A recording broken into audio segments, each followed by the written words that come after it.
Tapi kalau kita paham orientasi hidup, bukankah 2 rakaat sunnahnya saja sudah lebih daripada dunia dan seisinya? Ada yang haram yang masuk dalam tubuh seseorang, ya, atau ada perilaku maksiat yang harus ditinggalkan.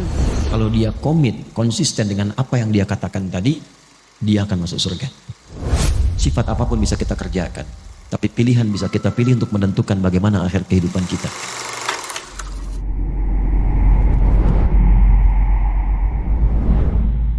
Yang menjabat silahkan. Bapak di wali kota, ada di RW, di RT, Anda nggak akan ditanya berapa banyak yang telah dikumpulkan dari pangkat dan jabatan. Pertanyaan pertamanya, berapa amanah Allah yang telah engkau berhasil selesaikan? Kenal Allah nggak? Harta juga begitu. Jadi ketika Allah titipkan, menatanya begini, menatanya. Bukan semuanya itu harus dibelanjakan. Nih, yang untuk ibadah akhiratnya. Untuk keluarga berapa? Setelah itu sebagian infak awal 5 golongan Al-Baqarah 215. Setelah itu lebihnya baru keluar. Anda dapat sebulan 100 juta, hitung setelah keluar zakat, ini yang di rumah berapa kebutuhannya? Bisa 30 juta. Lalu dari 5 golongan yang 215, ayat 215 di Al-Baqarah, ada orang tua di situ. Yas'alunaka madza yunfiqun qul ma anfaqtum min khair falil walidain wal aqrabin, kerabat dekat, paman, bibi, ya, adik, kakak dan sebagainya, keponakan, wal yatama, anak yatim, wal masakin, orang miskin, wabnis sabil, yang kesulitan di perjalanan. Porsinya berapa? Setelah itu baru keluar yang jauh. Jadi siapa untuk keluarga, tabungannya bagaimana, selebihnya itu untuk ibadah. Inilah Firdaus. Dan kalau dikumpulkan terus pun tanpa arah itu percuma, karena saat meninggal dibalutnya cuma pakai kain kafan dan silahkan cek, tidak ada kantongnya. Silahkan cek kalau nggak percaya. Jadi polanya seperti ini. Kalau ini sudah paham dan menjaga kehormatan, walladzina hum li furujihim hafidun. Ini aja sifatnya. Ada 5 sifat, silahkan nanti cek ayatnya. 5 ini turunkan, ikuti selama hidup. Dan jadi apapun. Dan sahabat itu nggak keluar dari yang 4 yang tadi kita pilih. Silahkan. Dari sekarang tetapkan. Mau berjuangnya lewat harta, seperti Abdurrahman bin Auf, Utsman bin Affan, radhiyallahu ta'ala anhuma. Mau dengan ilmu seperti Ali bin Abi Thalib, Abu Hurairah, Salman Al-Farisi, radhiyallahu ta'ala anhum jami'an. Mau dengan kedudukan seperti Amr bin As, silahkan, radhiyallahu ta'ala anhu. Atau mau dengan tenaga saja seperti Bilal bin Rabah. Kalau sudah paham, hidupnya enak. Bilal itu azan, Allahu Akbar, Allahu Akbar. Nabi komen. Begitu selesai kata Nabi, aku mendengar suara terumpah Bilal itu di surga. Bilal langsung menyimpulkan, azan aja saya udah ke surga. Apain saya capek kayak Utsman gitu. Karena jelas orientasi hidupnya. Sehat juga, makan juga, cukup. Dan tidak akan iri dengan ilmunya Ali.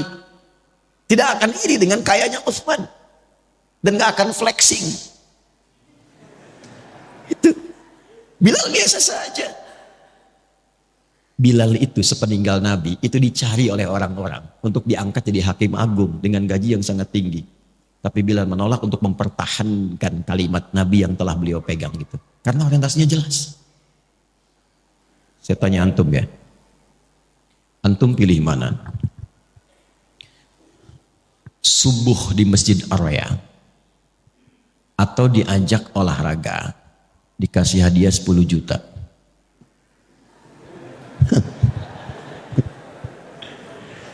Subuh di Masjid Ar-Raya atau olahraga dikasih hadiah 10 juta? Maaf, pilihan cuma 2, nggak ada yang ketiga. Itu memang nggak mudah. Tapi kalau kita paham orientasi hidup, bukankah 2 rakaat sunnahnya saja sudah lebih daripada dunia dan seisinya? Itu kalau punya orientasi. Kalau nggak jelas, nggak punya pedoman, susah memilihnya. Itu yang menyebabkan ada orang cuma menjadi penjaga toko kok bisa meninggalkan Jumat, bisa nggak sholat, apa yang mau dicari, dan meninggal juga. Itu yang menyebabkan kita mesti jelas orientasi. Nah, oleh karena itu orang Islam itu kalau disebut Muslim, dia dari bangun tidur, baru bangun tidur itu dia sudah punya rencana. Nih saya petakan dengan cepat ya. Kita bangun tidur baca doanya bagaimana? Alhamdulillahilladzi ahyana ba'dama amatana wa ilaihin. Baik, hadisnya riwayat Mu'adz bin Jabal dan Jundub bin Junadah. Di Al-Bukhari kita temukan. Fokus. Tapi tidak semua yang baca itu paham maksudnya. Alhamdulillahilladzi ahyana. Ya Allah, terima kasih. Segenap ucapan syukur hamba ucapkan syukur kepadamu yang telah memberi kesempatan hidup sampai detik ini. Dan diberikan kesempatan hidup ba'dama amatana. Setelah tadi diwafatkan sementara. Tapi kalau bahasa bebasnya begini, kalau kita ngaji tahu isinya, itu bahasanya begini, ya Allah, bila pun ajal hamba tiba saat tidur tadi, bisa engkau langsung wafatkan. Tapi engkau memberikan kesempatan hamba hidup kembali sampai ajal tiba. Wa ilaihin nusyur. Maka hamba berjanji tidak akan menyia-nyiakan kesempatan hidup sekarang. Hamba akan cari bekal untuk pulang menghadap kepadamu. Itu kalimatnya. Karena itulah ketika bangun dipanggillah oleh Allah. Dalam sholat pertama kita menghadap. Kenapa menghadap? Kita minta bimbingan taufik dari Allah supaya nggak salah langkah. Maka disebutlah kemudian sholatnya dengan subuh. Sifatnya disebut dengan fajar. Apa itu subuh? Dari kata asbah. Asbah itu sesuatu yang siap dengan rencana. Was-subhi idza tanaffas. Quran surah At-Takwir ayat ke-18. Was-subhi idza tanaffas. Dan demi waktu subuh kalau sudah tiba, kita mesti punya rencana yang jelas berdasarkan nafas yang kita lalui. Makanya matahari pun mulai memancar, tumbuhan mengeluarkan oksigen, semua manfaat. Orang Arab kalau ditanya kaifa asbahtum, maksudnya apa kabar anda hari ini dan punya rencana apa? Jadi jangan sampai ada orang Islam bangun dari tidur, dia nggak jelas jam 7 apa yang mau dia lakukan, jam 8 apa yang mau dia kerjakan, jam 9 akan ada di mana, zuhur anda mau sholat di mana? Berapa ayat yang sekarang akan dibaca hari ini? Berapa infak yang mau dikeluarkan hari ini? Katanya pengen Firdaus, baca Quran aja nggak sempat. Apa yang mau disiapkan? Nah, itu yang mesti dilakukan. Sehingga sholat yang kedua disebut dengan zuhur. Zuhur itu idhar, terang, jelas. Udah jelas belum hasilnya dari subuh sampai siang ini dengan rencana tadi? Kalau belum jelas, hati-hati, nanti rugi. Muncul waktu asar. Asar kan identik dengan kerugian. Wal asr, innal insana lafi khusr. Kalau nggak disiapkan dengan rencana amal soleh, nggak sabar menjalaninya, bisa rugi. Karena tahu-tahu maghrib aja. Dan isya. Ada isya, ada asya. Asya itu sibuk beraktivitas. Kalau jatuh jadi kasrah, selesai aktivitas dan selesai, tertidur. Kita tidak tahu apakah malam itu yang mengantarkan kita pada gerbang kehidupan akhirat. Nah ini setiap hari itu tertata. Nanti dari situ dibuat kepakanan. Makanya tawaf 7 kali. Ini bukan utak-atik, ini nyambung semua nasabnya. Dan terkorelasi. Setelah itu bulanan. Makanya kita itu ada bimbingan harian, bimbingan pekanan dalam Jumat, bimbingan dalam bulanan, sampai tahunan puncaknya haji, bertemu semua. Untuk saling mengenal. Nanti setiap ganti tahun itu kita evaluasi. Apa selama ini yang menghambat kita kurang dekat dengan Allah? Mau sholat itu susah, mau baca Quran sulit, mau infak keluar, harta udah dikasih banyak, kayak infak-infak juga. Sederhana. Mungkin ada yang haram yang masuk dalam tubuh kita. Ada yang haram yang masuk dalam tubuh seseorang. Ya. Atau ada perilaku maksiat yang harus ditinggalkan. Itulah yang menjadikan seorang muslim mesti meninggalkan itu. Meninggalkan sesuatu yang dilarang kepada yang baik disebut dengan hijrah namanya. Jadi hijrah itu bukan masuk kelompok tertentu, ormas tertentu, keadaan tertentu, bukan. Meninggalkan segala yang dilarang menuju segala yang baik. Kalau anda ingin ikut, tambahkan ya. Mengikuti sifatnya tambahkan tak, maka jadilah hijriyah. Hijriyah itu bukan sekedar nama untuk tahun. Bukan. Maksudnya kita diingatkan setiap datang dan mengenal tahun hijriyah. Maksudnya sudahkah kita tinggalkan yang kurang baik menjadi lebih baik? Itu poinnya. Ish ma syi'ta fa innaka mayyit. Kalau masih belum paham, itu langsung. Silakan hidup, nikmati, bebas terserah kamu. Tapi ingat, kamu akan wafat. Hari pertama, bulan pertama di kalender hijriyah ini diberi nama, apa namanya bulan apa? Bukan.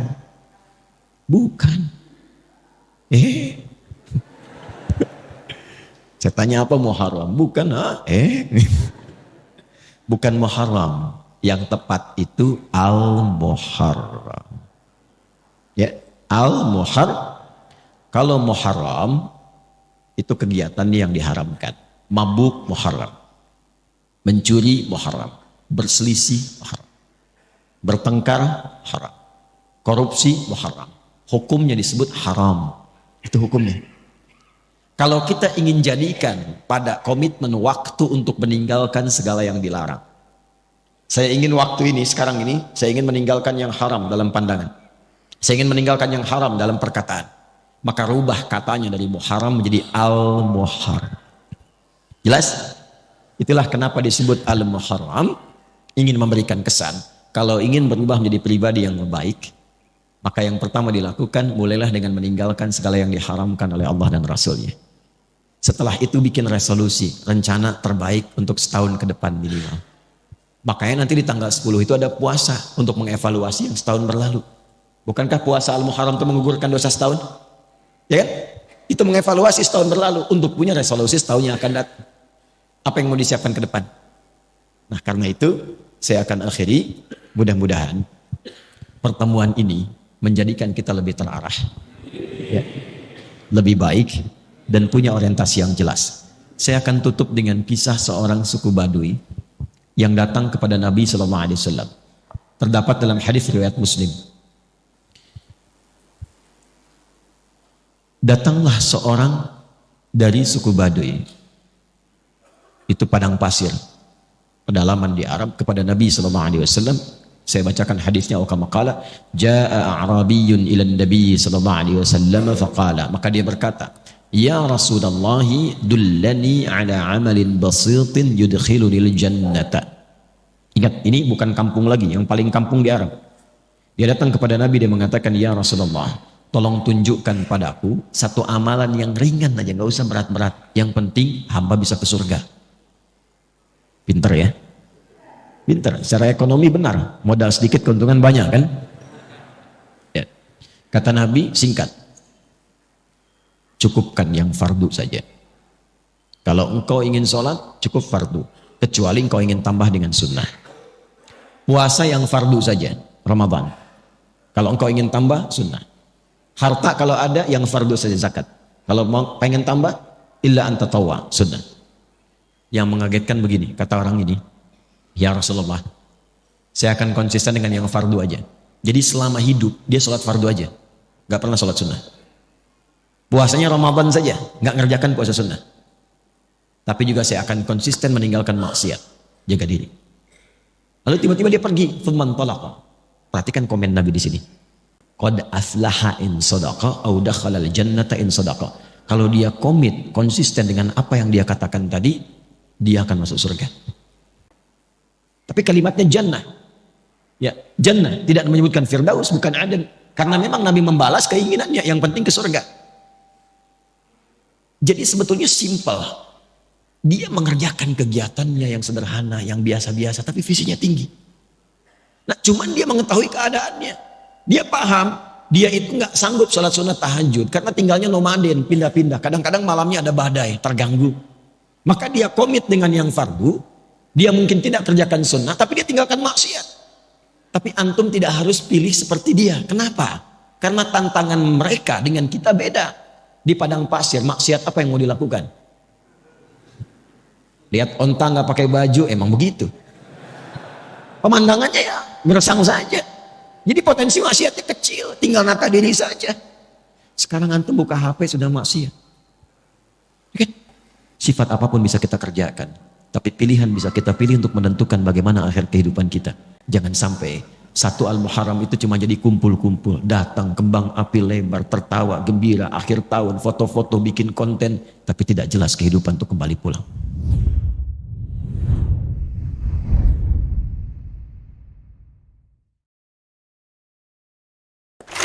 Tapi kalau kita paham orientasi hidup, bukankah 2 rakaat sunnahnya saja sudah lebih daripada dunia dan seisinya?